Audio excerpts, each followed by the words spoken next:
우리 성가대 찬양 대단히 감사합니다. 순서가 바뀌었네. 할렐루야 먼저 했는데 할렐루야. 아멘. 성가대 찬양 수고했습니다. 좀 아멘 좀 해요. 예, 감사합니다. 오늘도 제가 욥기 설교하고 다음 주까지 8번 설교 마치고 이제 그 다음 주부터는 시편 말씀을 전하려고 합니다. 욥기 29장 이미 설교했지만은 복습하는 차원에서 몇 가지 보려고 합니다. 욥기 29장 12절 말씀에 보면은 욥은 빈민과 고아를 건졌다 이렇게 말했어요. 그들을 섬겼다 그런 말이죠. 그 다음에 욥기 29장 13절에 보면은 과부들이 욥으로 인하여 기뻐했다. 욥의 도움과 사랑을 전달받은 과부들이 뭐 다른 거 있겠습니까? 욥을 보고 감사하고 그 다음에 자기를 섬겨준 사람이 있으니 얼마나 행복하고 기쁘겠습니까? 욥기 29장 16절에 보면은 빈궁한 자의 아버지 역할을 했다 그랬어요. 욥은 가난한 사람들이 주변에 있으면은 아주 진지하게 섬겼는데 어떤 마음으로 섬겼냐면 부모의 마음으로, 아버지의 마음으로 내가 어려운 사람을 섬겼노라 그렇게 간증하고 있습니다. 그런데 욥기 31장으로 넘어오면은 29장에서 간증한 것을 재차 또 간증을 합니다. 여러분 16절을 보면은 욥은 가난한 사람의 소원을 막지 않았다 이렇게 말했어요. 자, 여러분 어려울 때 여러분의 마음의 소원이 무엇이었겠어요? 가난한 사람의 소원 정말 많이 있을 겁니다. 그러나 가장 기본적인 소원은 먹거리 문제예요. 내가 지금 배가 고픈데 이 배고픔을 좀 면했으면 이게 가난한 사람, 빈궁한 사람들의 마음의 소원입니다. 자, 이처럼 먹을 것이 없는 가난한 사람들이 내 옆에 있을 때 욥은 이렇게 간증합니다. 난 그 사람을 못 본 채 한 적이 없다 이렇게 말했어요. 못 본 채 한 적이 없다. 그들에게 양식을 나누었다 그렇게 말했어요. 자, 이 본문을 설교 준비하면서 본문을 참 여러 번 읽고 원고도 몇 번 읽었습니다. 제 마음속에 가장 짓누르고 저를 아프게 했던 단어가 바로 이 못 본 채라고 하는 단어였습니다. 성도님들, 우리가 인생을 살다 보면은 우리 가문 안에도 어려운 사람이 있고 속한 중앙교회 예배당 안에도 어려운 사람, 우리 주변에도 직장 동료 가운데도 어려운 사람이 있습니다. 그런데 우리는 어떻게 삽니까? 점점점 세속화 속에서 어려운 사람을 섬기기보다는 못 본 채 하고 지나갈 때가 참 많아요. 모른 채 하고 지나갑니다. 그런데 욥은 이야기합니다. 나는 그렇게 한 적이 없다. 난 못 본 채 한 적이 없다. 내가 할 수 있는 최선을 다해서 그들에게 양식을 나누었다, 공급했다라고 욥이 이야기합니다. 과부의 눈으로 하여금 실망케 한 적이 없다 이렇게 말했어요. 여러분, 사람의 얼굴 표정과 그 사람의 눈은 그 사람의 감정을 가지고 우리에게 이야기합니다. 그래서 우리는 이걸 일컬어 표정 언어 이렇게 말합니다. 눈빛 언어 이렇게 말합니다. 우리도 그래요. 눈빛으로 말해요. 눈으로 말해요. 이렇게 말합니다. 여러분, 과부는 사회적 약자입니다. 법의 보호를 받지 못했어요. 자, 이런 사람의 눈은 도움을 요청하는 눈빛이거든요. 보면은 그래서 욥은 그 사람의 눈빛을 보고 얼굴 표정을 보고 약자의 눈길을 보면서 나는 외면하지 않았다, 못 본 채 하지 않았다. 지금 욥이 그 간증을 하고 있습니다. 여러분, 욥이 언제부터 그러면 주변에 있는 가난한 사람을 섬겼는가? 성경은 그렇게 말합니다. 내가 어릴 때부터 섬겼다 그렇게 이야기해요. 본문 17절로 18절을 보세요. 욥은 먹지 못하는 고아들이 있는데 자기 자신의 배만 채우고 난 그 사람들을 못 본 채 하고 외면한 적이 없다는 거예요. 나만 혼자 떡을 먹고 고아에게 그 조각을 먹이지 아니한 적이 없다. 고아들에게 음식을 제공했노라고 그렇게 이야기하고 있습니다. 그러면은 욥의 이런 사랑, 이런 나눔이 언제부터 시작되었는가? 내가 젊었을 때부터 했다, 어렸을 때부터 이렇게 했다, 그렇게 고백합니다. 내가 어렸을 때부터. 여러분, 욥은 주변에 있는 빈궁한 사람들이 있을 때 마치 그들의 아비처럼 내가 돌봤다. 그런데 이와 같은 실천을 언제부터 했다고요? 내가 어렸을 때부터 했다라고 욥이 그렇게 이야기합니다. 여러분, 본문이 주는 참 중요한 교육적 원리가 있습니다. 우리 부모님들에게 도전이 되고 그 다음에 젊은 자녀들에게 큰 교훈이 됩니다. 욥의 아름다운 도덕적인 성품, 어떤 그러한 윤리성은 어느 날 하늘에서 갑자기 뚝 떨어진 것이 아니라 부모님한테 배우고 가정에서 배웠다는 것입니다. 욥이 이웃을 섬긴 것은 그 아름다운 덕성, 그 아름다운 윤리성은요, 우리 부모님으로부터 배우고 내가 가정에서 배웠다는 거예요. 여러분, 이 말씀을 보면 그런 것 같아요. 욥이 어릴 때 부모님들이 어떤 삶을 살았냐면, 욥의 주변에, 부모님 주변에 어려운 사람이 있으면은 그냥 지나친 법이 없는 거예요. 굳이 하고 나누는 거예요. 욥이 자연스럽게 배웠어요. 욥의 몸에 익숙해졌어요. 그러니까 욥이 성인이 되어서, 여러분, 동방의 최고 부자가 되어서도 외면하지 않고 그들을 섬겼노라. 내가 어렸을 때부터 이것을 실천했노라. 그렇게 이야기하고 있습니다. 여러분, 성경을 보면은요, 섬김과 나눔이 체질화된 사람, 습관화된 사람들이 정말 많습니다. 그런데 한 사람만 제가 소개하려고 하는데 아브라함입니다. 아브라함. 창세기 18장을 보면은 아브라함이 이 날이 뜨거운 날, 장막문 앞에 아마 앉아 있었던 것 같아요. 이게 고대 근동, 특별히 중동 지방의 문화인데, 이 사막과 광야의 낮 시간은요, 이 태양빛이 막 내리쬐입니다. 그래서 덥다 그런 개념이 아니고 뜨거워요. 따갑습니다. 그래서 베두인족이나 중동 지방 사람들은 터반 같은 걸, 하얀 걸 두르지 않아요. 보면은 너무 뜨거우니까, 너무 더우니까. 그 아브라함이 장막문 앞에 가만히 앉아 있는데, 자기 집 앞에, 장막 앞에 맞은편에 3명의 사람이 서성거리고 있어요. 그래서 아브라함이 그들을 보자 이제 얼른 달려갑니다. 그리고 영접을 하는데 성경에 보니까 몸을 땅에 굽혀 요청을 합니다. 이게 고대 근동의 문화입니다. 그러니까 내가 모르는 손님이 있을지라도, 나그네가 있을지라도 우리 집에 오세요 했을 때 그냥 말로만 하지 아니하고 마치 정중하게 몸을 땅에 굽혀 엎드려서 요청을 합니다. 뭐라고 이야기하냐면, 우리 집에서 발을 씻고 잠시 쉬었다 가세요. 왜 발을 씻으라고 한 줄 아세요? 흙구덩이거든요. 먼지구덩이거든요. 그래서 먼지구덩이를 거닐었던 나그네를 영접하고 사랑한다는 게 뭐냐? 그런 거예요. 발 씻고 가세요. 그런 거예요. 목욕 좀 하고 가세요. 굉장한 거거든요, 보면은요. 그래서 아브라함이 이제는 손님들을 초청하고 얼른 치즈와 우유와 소고기를 요리해서 대접을 했습니다. 자, 그러면은 서성거렸던 이 나그네 3사람이 누군가? 성경은 이렇게 말합니다. 여호와의 현현, 하나님의 현현, 그렇게 이야기합니다. 창세기 18장 1절을 보시면은 여호와께서 마무리 상수리 나무들이 있는 곳에 아브라함에게 나타나시어 그렇게 말했어요. 여러분, 구약 성경을 보면 종종 하나님이 이 땅에 현현할 때가 있습니다. 그래서 그것을 하나님의 성육신 그렇게 말하지 않고, 그리스도의 성육신은 진짜 인간의 몸을 입고 이 땅에 온 것이고, 전능하신 하나님, 영이신 하나님께서 현현하셔서 잠시 동안 자기 백성들을 만나주고 계시하고 말씀하는 그런 경우가 있습니다. 여러분 잘 보세요. 아브라함은 전통을 따라서, 문화를 따라서 나그네 3사람을 대접했습니다. 그런데 성경은 그렇게 말하지 아니하고 아브라함이 누구를 영접한 것으로 나와요? 여호와 하나님을 영접한 것으로 나옵니다. 나는 나그네 대접했는데 성경은 말합니다. 네가 하나님을 섬겼노라, 이렇게 이야기합니다. 야고보서 1장 27절을 보세요. 성경적인 경건에 대한 기가 막힌 진리가 나와요. 하나님 아버지 앞에서 정결하고 더러움이 없는 경건은 곧 고아와 과부를 그 환난 중에 돌보고 또 자기를 지켜 세속에 물들지 아니하는 그것이니라, 이렇게 말합니다. 세속에 물들지 않도록, 오염되지 않도록 내가 나를 지켜야 돼요.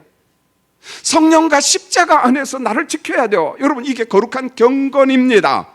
그런데 그 정도 경건만을 경건이라고 말하지 아니하고 우리 주변에 환난 당하는 고아와 과부와 약한 사람이 있을 때 그들을 돌보는 것을 성경적 경건이라 그렇게 이야기합니다. 성도님들, 우리가 조용히 산속에 들어가서 기도하고 나의 영성 훈련하는 것도 참 중요합니다. 여러분, 현대 우리 서울 사람들이 아파트와 아스팔트 속에, 아파트 속에 살다 보니까 자연을 접할 길이 없습니다. 여러분, 자연 속에서 기도할 때 그 성령의 음성과 우리 마음속에 스며드는 그 거룩한 영성과 예배당에서 그 세멘트 바닥에서 기도할 때 분위기는 전혀 달라요. 가끔 이야기합니다. 루터의 선생님도 스승도 루터 제자한테 늘 그렇게 이야기해요. 루터야, 내 제자야, 종종 산속에 들어가라. 자연으로 돌아가라. 그곳에서 기도하라. 그곳에서 하나님을 만나라는 거예요.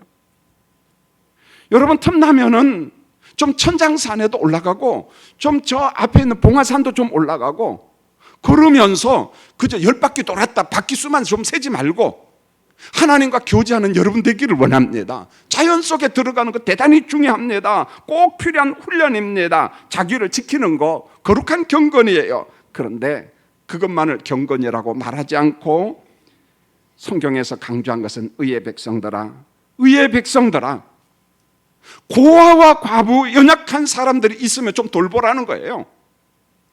성경은 이야기합니다. 우리는 종종 예수 그리스도의 말씀을 왜곡해요. 소금이 되라, 빛이 되라, 그렇게 말한 것처럼 보이지만 성경을 보세요. 어디? 너희가 소금이 될 것이다 이렇게 말하지 않습니다. 소금이 되어라 이렇게 말하지 않아요. 우리를 향하여 여러분은 이미 소금이다 이렇게 말합니다. 여러분은 빛이다 이렇게 말해요. 오늘 예배 드리는 성도님들, 여러분들은 예수님이 소금이 될 것이라고 미래지향적으로 말하지 않고 이미 부름받은 의의 백성으로 여러분들은 하나님의 나라 소금이 되었습니다. 여러분 빛입니다. 그러므로 우리가 해야 될 역할은 소금 역할, 소금 노릇을 하는 겁니다. 우리 예수님께서 그 말씀을 하고 있어요. 이게 경건이라는 거예요. 이게 거룩한 경건이라고 말씀하고 있습니다. 여러분, 우리 하나님이 돌보는 사람들이 참 많습니다. 대표적으로 시편 68편 5절을 보면은 그의 거룩한 처소에 계신 하나님은 고아의 아버지시며 과부의 재판장이시라 이렇게 말했어요. 나는 고아의 아버지다. 법적 보호를 받지 못하는 연약한 여인들의 내가 재판장이다. 신명기 10장 18절에도 고아와 과부를 위하여 정의를 행하시며 나그네를 사랑하며 그에게 떡과 옷을 주시나니 이렇게 말했습니다. 여러분, 우리가 믿는 하나님의 사랑은 추상과 관념이 아니에요. 우리가 자칫 잘못하면 성경 66권을 읽다가 내면의 은혜를 받죠. 참 중요합니다. 그런데 그 은혜가 머릿속에서만 빙빙 돌면 안 돼요. 우리 신앙이 어떤 동굴 속에 감금되면 안 된다는 것입니다. 하나님의 사랑은 추상과 관념이 아니라 오늘 성경이 뭐라고 이야기하면 고아와 과부에게 떡을 먹이시고 옷을 입혀주시는 행동하시는 하나님이에요. 그러면은 목사님, 하나님이 하시니까 우리는 가만히 있어도 되겠네. 아니요. 하나님을 오해하지 마세요.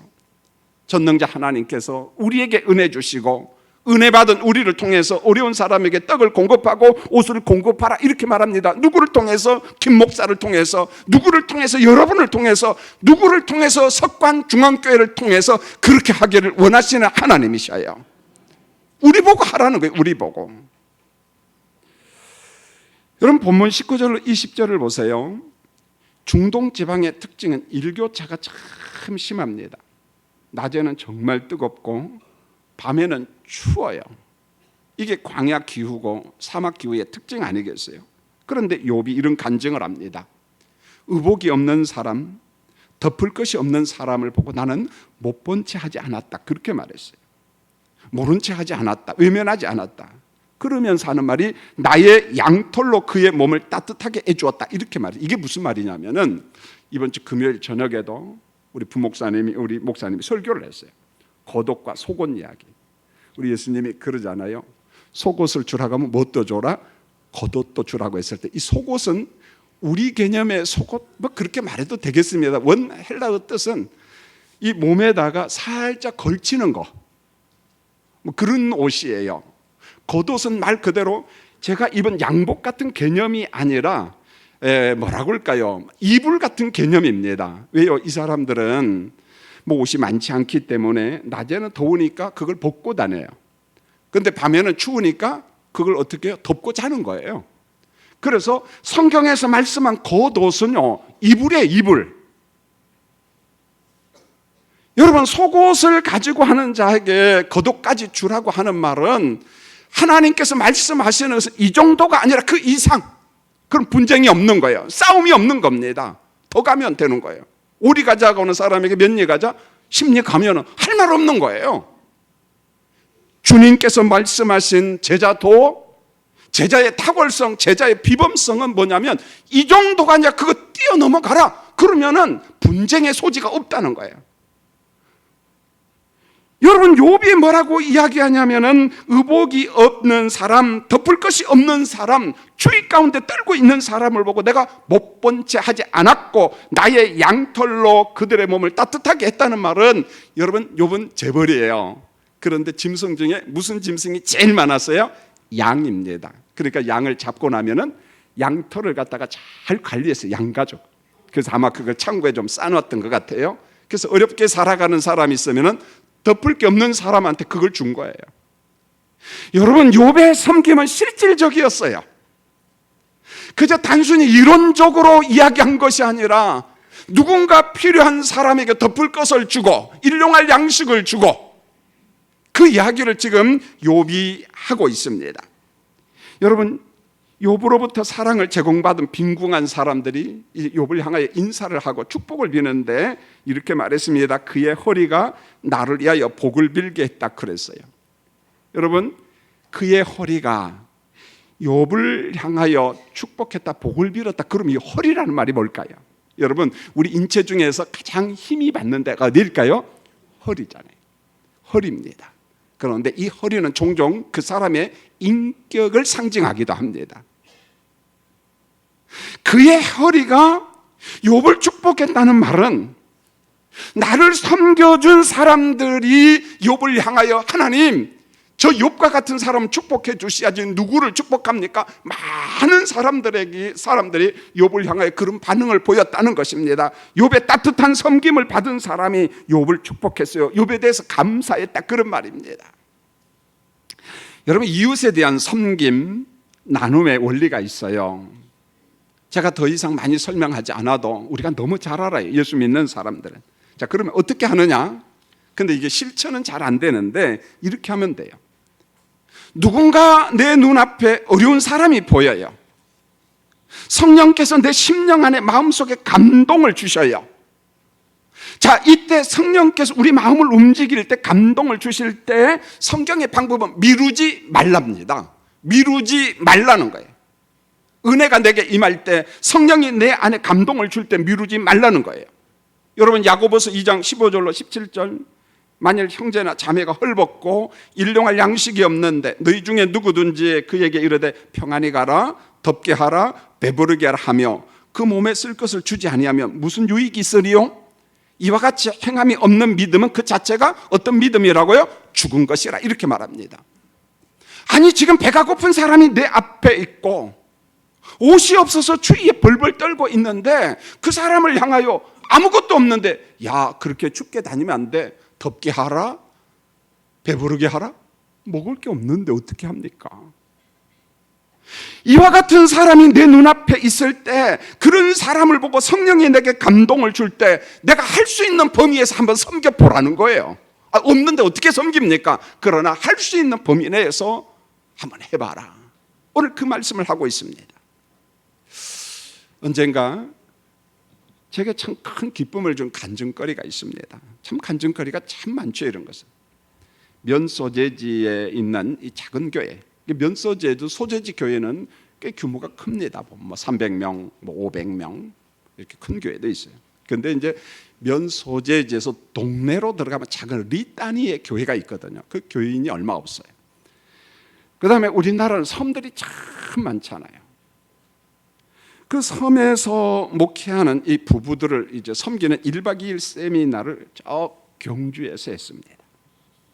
코롱 호텔인가 리조트인지 모르는데 하여간 거기에서 그 시골교회 목사님 부부를 모시고 세미나를 하는데, 문제는 이제 경비잖아요. 경비. 의도는 좋은데 돈이 없으면 못 하잖아요.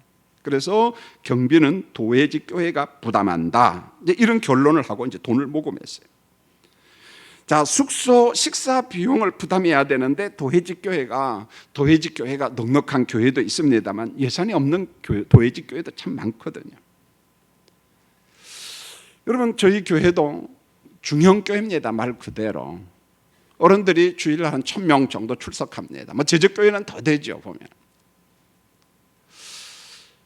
우리 교회도 나름대로 구제를 하고 대회 사업비 등등 있어요.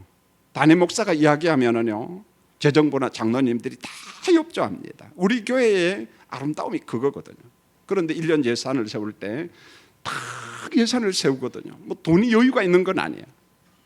그런데 두서없이 담임 목사라고 이것도 해야 된다 저것도 해야 된다면 교회 질서가 무너져요. 그렇게 해서도 안 되고, 그래 예산이 있는 범위 내에서 쓰려고 합니다. 예산이 없을 때는 기도하지요. 어떻게 하면 좋을까? 이거는 협조가 들어올 때 제가 어느 분께 제 마음에 소원이 있어서 그분한테 형편 이야기를 쫙 했습니다. 그런데요, 전화를 받고 그분의 첫마디 앞에 너무 마음이 찡하고 감동이 되고, 그때 이야기가 생생합니다. 목사님, 제게 그런 섬김의 기회를 주셔서 감사합니다. 이렇게 말해요. 한 번만 더 들어보세요. 목사님, 제게 그런 기회를 주셔서 감사합니다. 여러분, 여기 김 목사가 모르겠어요. 다른 목사님들도 다 비슷하리라고 봐요.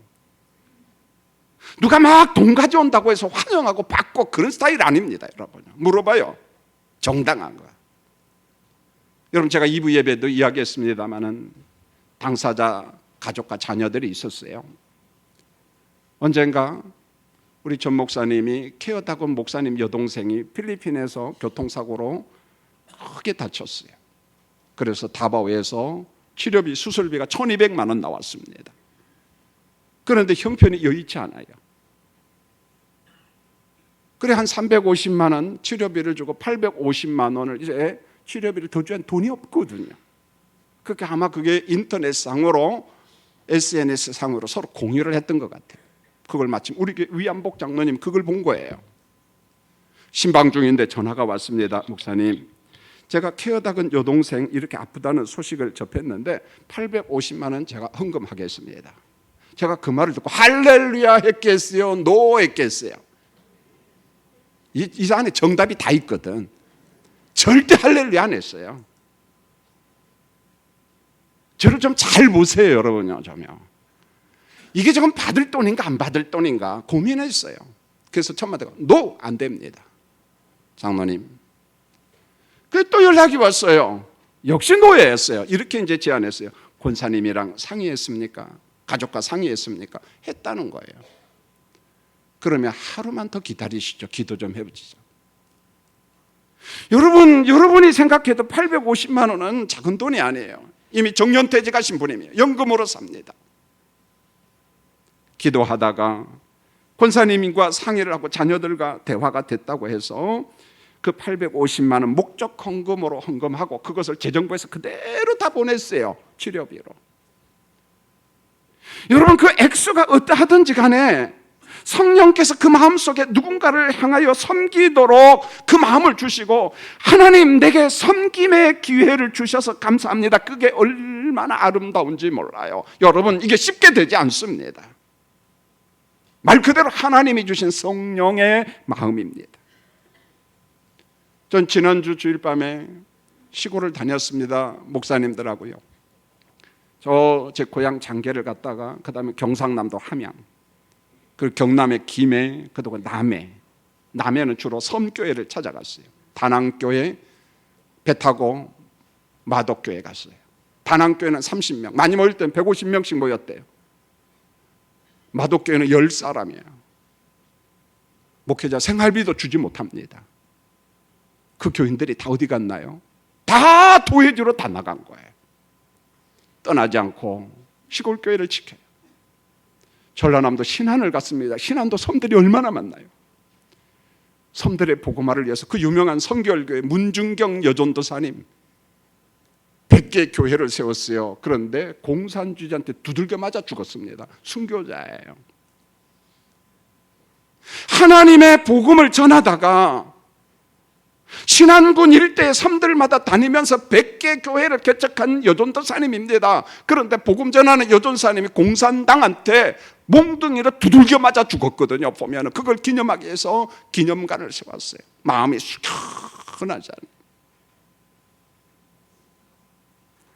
이렇게 어려운 교회를 섬길 때 목사님 기회 주셔서 감사합니다.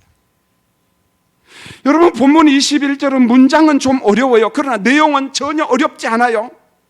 여러분, 21절로 22절은 이런 뜻입니다. 고아가 어려운 사람이 성문과 광장의 법정에 있을 때, 이게 무슨 말이냐면 고대 사회는 광장이 곧 재판장이었어요. 자, 이때 광장 법정에 어려운 사람이 있을 때 내가 주먹을 휘둘르거나 그들을 무시하거나 괴롭게 한 적이 없다는 거예요. 만일에 내가 고아에게 주먹을 휘둘렀다면은 22절에 이렇게 말합니다. 내 팔이 내 어깨뼈에서 떨어지고 탈골, 내 팔이 부스러지기를 바란다. 산산조각 나도 상관없다. 이때 주먹은 뭐냐? 권력이에요, 권력. 내가 권력을 남용했다면 그런 말입니다. 내 팔이, 내 어깨가 산산조각 나고 박살나도, 나 하나님의 저주받아도, 하나님 징계받아도 나 할 말 없다. 그런 말입니다. 욥기 29장 16절, 욥은 빈궁한 자들의 아버지가 되고, 욥기 31장 18절입니다. 고아의 아비처럼 내가 살았노라. 여러분, 우리가 잘 아는 독일의 조지 밀러 목사님 이야기 알잖아요.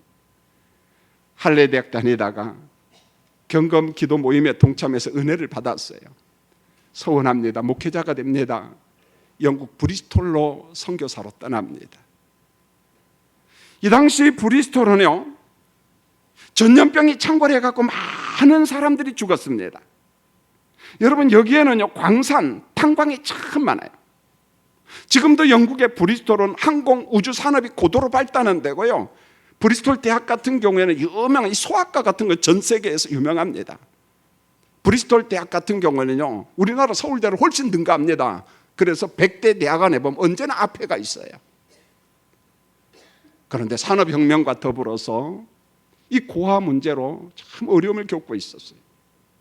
그런데 독일 사람이 영국으로 선교사로 온 겁니다. 조지 뮬러는 고아원 사역하고 싶지 않았어요. 왜요? 돈이 없었거든요. 근데 성령께서 자꾸만 그쪽 방향으로 이끌어갑니다. 그러던 차에 조지 뮬러의 5살 먹은 아들이 죽습니다. 전염병이 창궐해서. 이게 하나님의 뜻인가 보다. 그래서 고아원 사역을 합니다. 5명, 10명, 100명. 참 재미있는 일화, 그러나 참 마음이 아픈 일화죠. 조지 밀러가 고아원 사역하면서 자기 딸 6살 된 딸을 갖다가 고아들과 함께 살게 했어요. 이때 사모님이 반대합니다. 여보, 난 그렇게 할 수 없다.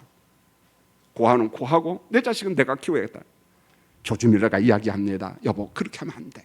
우리가 고아원 사역하는데 그들과 내 자식을 차별하면은 이게 어떻게 되겠느냐. 고아들 속에서 같이 살게 하자. 그러다가 나중에 고아를 2,000명까지 돌본 겁니다. 여러분, 기회가 있으면 영국 브리스톨 한번 가보세요. 조지 밀러 뮤지엄 가보세요. 정원을 정말 예쁘게 꾸며놨습니다. 그리고 그 앞에 보면은 조지 밀러가 2,000명을 수용했던 고아원이 다른 용도로 쓰이지만 그 건물이 지금도 남아 있습니다. 보세요. 아무것도 가진 것 없는 사람이 기도 하나로 하나님의 뜻을 따라서 고아원 사역을 하는데, 오늘 성경에 등장하는 욥이 그와 같은 일을 합니다. 여러분, 빌립보서 2장 13절, 저는 이 말씀 앞에 늘 고민합니다. 이렇게 말씀합니다. 너희 안에서 행하시는 이는 하나님이시니 자기의 기쁘신 뜻을 위하여 너희에게 소원을 두고 행하게 하시나니. 이게 무슨 말입니까? 하나님은 여러분 마음속에, 제 마음속에 선한 마음을 줘요. 선한 소원을 줘요. 누군가를 섬기라고 이야기합니다. 하나님의 뜻을 행하라고 말씀하십니다. 누가요? 우리 안에 임재하신 성령께서 우리 안에 소원을 주신다는 거예요. 그걸 할 때마다 원망과 시비가 없이 하라, 이렇게 말합니다. 여러분, 성령께서 여러분의 마음에 선한 마음을 주고 누군가에 대한 동정의 마음이 오면은요, 외면하지 마세요. 성령께서 여러분에게 하도록 명하신 겁니다.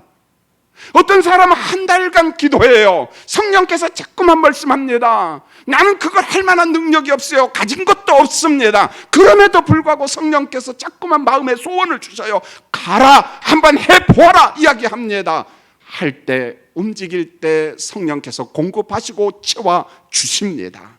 오늘 그 말씀을 빌립보 기자가 이야기하고, 아니 사도 바울이 그 이야기를 하고 있습니다. 우리 마음에 거룩한 소원을 주시는 하나님. 여러분, 욥은 전통적인 신앙의 소유자입니다. 23절을 보세요. 나는 하나님의 재앙을 심히 두려워했어요. 거룩한 두려움이에요. 욥의 경건함입니다. 하나님이 주신 거룩한 두려움 때문에 그 위험 앞에서 나는 고아를 돌보고 과부를 돌보고 나그네와 빈궁한 사람을 섬겼노라. 순종의 복이지만은 내가 순종치 아니하면 하나님께서 혹시 나를 체벌하는 것 아닌가? 여러분, 욥은요 우리가 생각하는 것보다 훨씬 더 전통주의자입니다. 아니 근본주의자라고 말해도 상관이 없을 것 같아요. 욥기 22장 24절로 25절을 보면은 욥의 친구 엘리바스가 욥을 정죄한 적이 있습니다. 여러분, 엘리바스와 소발과 빌닷은 욥보다 연세가 더 많았어요. 어떤 사람은 욥의 아버지보다 나이가 많았습니다. 그런데 왜 친구입니까? 나이의 친구라는 말이 아니라 신념의 친구, 신앙의 친구, 사상의 친구. 여러분, 신념과 사상과 철학이 통하면은요 나이와 상관없이 대화가 가능해요. 친구가 될 수가 있다는 거예요, 여러분요. 그런데 시간이 흘러가면서 엘리바스가 전통적인 신앙을 가지고 재난 당하는 욥을 갖다가 정죄해요. 판단합니다. 욥이 가진 재물을 마치 불의한 것으로 봅니다. 더럽게 모은 재물로 생각했어요. 그러면서 욥에게 이야기합니다. 내 보화를 티끌로 여기고 오빌의 금을 계곡의 돌로 여겨라. 그리하면 전능자가 내 보화가 되시며 내게 고귀한 은이 되시리니. 이게 무슨 말입니까? 이런 겁니다. 욥아, 너가 동방의 최고 부자 아니니? 욥아, 네가 가진 보화를 저 진흙구덩이에다 던져버리라는 거예요. 네가 가진 금은과 보화를 강가의 돌처럼 여기고 던져버려라, 버리라는 것입니다. 이 말을 들은 욥이 너무나 마음이 아파서 항변을 합니다. 나는 그런 사악한 부자가 아닙니다. 내가 도둑질해서 돈 번 사람이 아닙니다. 왜 나를 그렇게 봅니까? 24절로 25절에서 욥이 항변하면서 이렇게 합니다. 자기 간증을 하는 거예요. 이건 속사람의 간증이에요. 나는 금에 소망을 둔 적이 없었다. 나는 재물에 내 마음을 빼앗긴 적이 없었다. 여러분, 우리가 인생을 살면서 가장 힘든 게 이거잖아요. 손에 쥔 얼마의 돈, 거기에다가 우리가 인생을 다 바치는 게 아닙니까? 사실이잖아요. 김 목사는 예외 아닙니다, 여러분요. 제가 무슨 유별난 사람입니까? 그런데 욥이 이렇게 말합니다. 나는 금에 소망을 둔 적이 없고 재물에 내 마음을 빼앗긴 적이 없다. 재난 가운데 있는 욥이 그렇게 간증합니다. 이뿐만 아니라 26절로 27절을 보세요. 하늘에 있는 해와 달에게 은근히 마음을 빼앗겨 난 우상 숭배한 적 없다는 것입니다. 여러분, 해와 달과 별에게 마음을 빼앗겼다는 말은 전체를 우상 숭배했다는 거예요. 여러분도 예수 믿기 전에 그런 사람 있잖아요.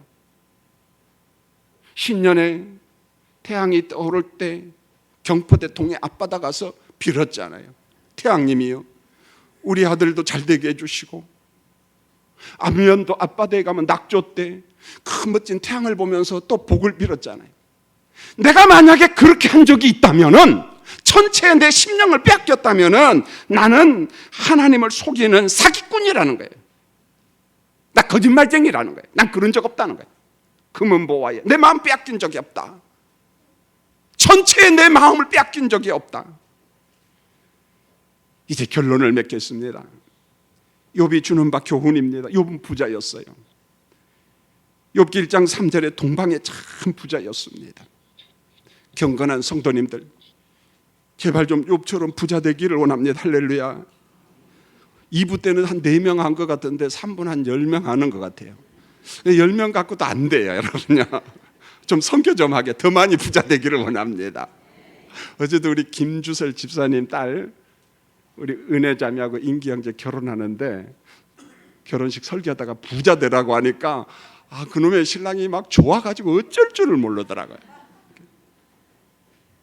여러분, 욥이 참 부자였어요. 그런데요, 어느 날 재난이 와가지고 세상에 다 가져갑니다.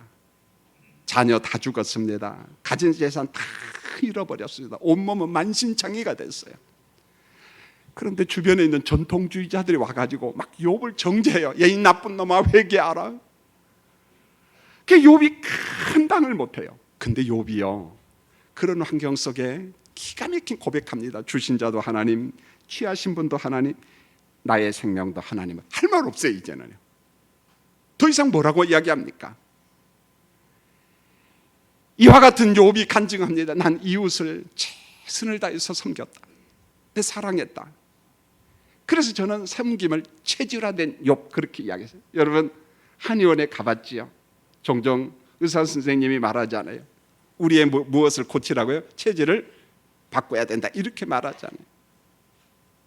여러분, 욥 자체가 하나님의 은혜 가운데 섬김이 완전히 체질화된 사람이 어릴 때부터 성경에서 말씀한 섬김은요, 머리로만 하는 것이 아니라 1년에 한 번도 좋고 3년에 한 번도 좋고, 우리 손과 발이 움직이고 우리 지갑이 열리고, 내가 애지중지한 그 돈, 땀 흘려 번 돈을 얼마라도 좋으니까 성령께서 내 마음에 소원을 주신다면, 감동을 주신다면, 그게 내 눈에 보이고 내 마음에 충동이 온다면 외면하지 말고 기꺼이 순종하는, 앞으로 나는 소금이 될 것이다, 미래지향적으로 이야기하지 마시고 오늘 나는 소금이고 오늘 나는 빛입니다. 예수님의 빛으로서 성령께서 누군가 내게 도울 사람을 보여주신다면 기꺼이 순종하는 우리 석간중앙교회와 여러분 되시기를 주님의 이름으로 축원을 드립니다. 기도하겠습니다. 하나님, 감사합니다. 욥을 통해서 특별히 그 사람은 이방인이었고 족장시대 사람이었어요. 근데 이방인도 하나님의 백성이 되니까 삶의 가치관이 달라졌습니다. 이웃에 어려운 사람이 있을 때 못 본 채 하지 않았어요. 외면하지 않았습니다. 하나님께서 우리에게도 누군가 어려운 사람을 눈에 보여주고 마음에 생각나게 할 때 외면하지 하고 못 본 채 하지 않고 손을 펴서 1년에 한 번씩이라도 꼭 도울 수 있는 마음의 여유를 허락해 주시옵소서. 예수님의 이름으로 기도합니다. 아멘.